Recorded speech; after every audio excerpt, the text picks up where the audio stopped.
नमस्कार, मैं हूं नीरज मेहरा और आप देख रहे हैं पीके टाइम्स का खास कार्यक्रम सीधी बात। सीधी बात में हम चर्चा करेंगे कि राजस्थान की सियासत में किस तरह से एक मरे हुए गोवंश के कारण पूरी की पूरी सियासत में गर्माहट आ गई और सदन की कार्रवाई एक नहीं, दो नहीं, तीन नहीं, पूरी की पूरी 7 बार स्थगित करनी पड़ी।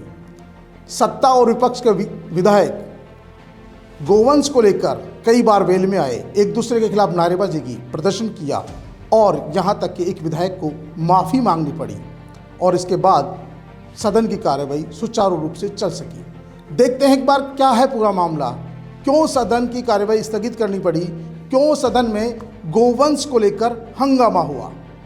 इन गाड़ियां पकड़ी जा रही है, घटनाएं घटित हो रही है, कहीं ना कहीं गो हत्यारे गोकशी कहीं ना कहीं हो रही है। सख्त कानून की आवश्यकता है, उनको फांसी की सजा की आवश्यकता है।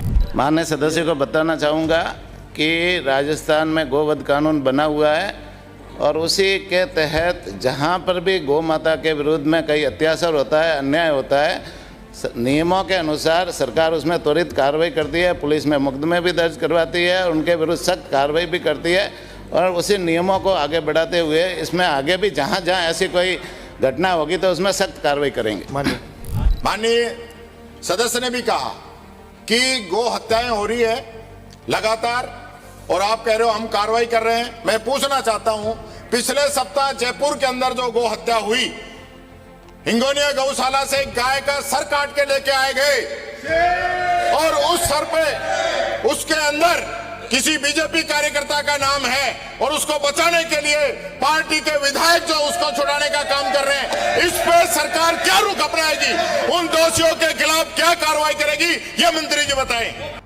तो देखा आपने किस तरह से राजस्थान विधानसभा में जब एक भाजपा के विधायक बाल मुकुंदाचार्य ने गोवंश संरक्षण की बात उठाई, गौ हत्या रोकने की बात उठाई, तो मंत्री जोराराम कुमावत ने इसका जवाब दिया कि राजस्थान में पहले से ही गोवंश संरक्षण हो रहा है और गाय की हत्या करने पर पुलिस सीधी कार्रवाई करती है। इस पर नेता प्रतिपक्ष टीकाराम जूली सदन में खड़े होते हैं और वो कहते हैं कि मंत्री जी आपके सवाल से, आपके जवाब से विधायक संतुष्ट नहीं हैं। अभी हाल ही में जयपुर में एक ऐसा मामला आया है जब गोवंश का सर काट कर लटका दिया गया और वो भी गौशाला से लाया गया। जैसे ही नेता प्रतिपक्ष ने यह आरोप लगाया, सदन में आवाज़ उठाई, पूरे सदन में हंगामा खड़ा हो गया। सिविल लाइन से विधायक गोपाल शर्मा खड़े हुए और ज़ोर ज़ोर से बोलने लगे।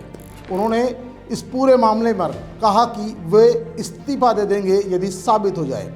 इस दौरान फिर कांग्रेस के विधायक खड़े हुए और नेता प्रतिपक्ष बोले कि इस मामले में मैंने किसी विधायक का नाम नहीं लिया है। मैंने कहा है कि जयपुर में ऐसा मामला सामने आया है जब गोवंश का कटा हुआ सर लाकर लटका दिया गया।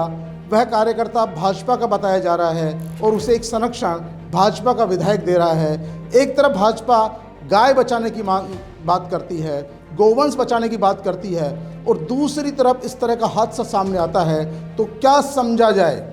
बस यही विवाद का विषय था, क्योंकि सत्ता और विपक्ष दोनों के लिए गोवंश बचाने से ज़्यादा वोटों का विषय है और यही कारण है कि इस विषय में कई बार सत्ता और विपक्ष के सदस्य वेल में आए, नारेबाजी की, धरना प्रदर्शन किया और खूब जमकर हंगामा हुआ।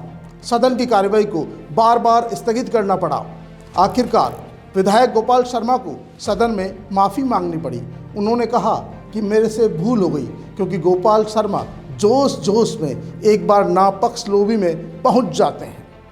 बस इसी को विपक्ष के सदस्यों ने मुद्दा बनाया और उन्होंने कहा कि यहाँ पर कुछ गलत हो सकता था। उनके खिलाफ विशेषाधिकार हनन का प्रस्ताव लाने की बात कही गई। इससे पूरे सदन में फिर सन्नाटा छा गया। सदन की कार्यवाही स्थगित करनी पड़ी और जब सदन स्टार्ट हुआ तो गोपाल शर्मा ने माफ़ी मांगी। माफ़ी मांगते ही मामला तो शांत हो गया, लेकिन सबसे बड़ा सवाल ये है कि आखिरकार जिस गोवंश गाय के नाम पर सत्ता और विपक्ष के बैठे हुए नेता विधायक इतना हंगामा खड़ा कर रहे हैं, क्योंकि राजस्थान में गोवंश हत्या पर पहले से ही रोक लगी हुई है, इसके बावजूद आए दिन गो तस्करी के मामले क्यों सामने आ रहे हैं, क्यों गौ हत्याएं हो रही है। आखिरकार फिर ये कानून किस काम का? ये विधायक सदन में जिस तरह से लड़ रहे थे, भिड़ रहे थे, क्या कारण है कि प्रदेश में इतनी बड़ी मात्रा में गो तस्करी हो रही है, जिसे रोकने के लिए लगातार कई बार जो गो सेवक है वो संघर्ष करते हुए नज़र आते हैं, सड़कों पर नज़र आते हैं, आए दिन मुकदमे खाते हैं। क्यों नहीं उन्हें रोकने का प्रयास ये सदन में बैठे हुए लोग करते? सबसे बड़ी बात यही है कि जो सदस्य सदन में लड़ते भिड़ते दिखे, गोवंश को लेकर, गोवंश की रक्षा को लेकर जितने सतर्क दिखे, उन्होंने कानून बनने के बावजूद भी गोवंश की हत्याएं रोकने के लिए, गोवंश की तस्करी रोकने के लिए क्या किया? और किया तो फिर ये आखिरकार तस्करी क्यों हो रही है? आखिरकार जिम्मेदार कौन है? उन जिम्मेदारों पर कार्रवाई होनी चाहिए। और जिस तरह का मामला राजधानी में सामने आया, वो तो एक मृतक गोवंश था जिसको एक व्यक्ति ने किसी भूलवश, किसी टोटके के अनुसार अपने घर पर लाकर लटका दिया और उसने माफ़ी भी मांग ली। लेकिन सबसे बड़ी बात है कि जो आए दिन इस तरह गोवंश की हत्याएं कर रहे हैं, गोवंश का मांस सप्लाई कर रहे हैं, तस्करी कर रहे हैं, उनके खिलाफ क्या किया? जब तक सत्ता पक्ष में या विपक्ष में बैठे हुए लोग, सदन में बैठे हुए लोग इस तरह की विषय पर राजनीति करने की बजाय ठोस एक्शन नहीं लेंगे, जो लोग गोवंश तस्करी से जुड़े हुए हैं उनके खिलाफ कठोर एक्शन नहीं होगा, तब तक इसी तरह के हंगामे होते रहेंगे। क्योंकि गाय माता, गौ माता नेताओं के लिए पालने से ज़्यादा बड़ा उनके लिए मतदाताओं का यानी वोटों का आधार है। और लोगों को, नेताओं को अपना वोट बचाने की, अपना वोट बैंक बचाने की ज़्यादा चिंता है बजाय गौ माता बचाने के। यही कारण है कि सदन में एक मरे हुए गोवंश को लेकर इतना बड़ा हंगामा हुआ और सदन की कार्यवाही पूरे दिन भर के लिए स्थगित हुई। आप सोच सकते हैं एक दिन सदन चलता है तो कितना खर्चा होता है। लेकिन कहीं न कहीं सियासत में बैठे नेता, चाहे पक्ष में हो चाहे विपक्ष में, गोवंश उनके लिए हमेशा सत्ता का जरिया ही रहेगा। पीके टाइम्स में आज के लिए इतना ही। कल फिर हाजिर होंगे किसी नए मुद्दे के साथ, किसी नई बात के साथ। तब तक के लिए नमस्कार।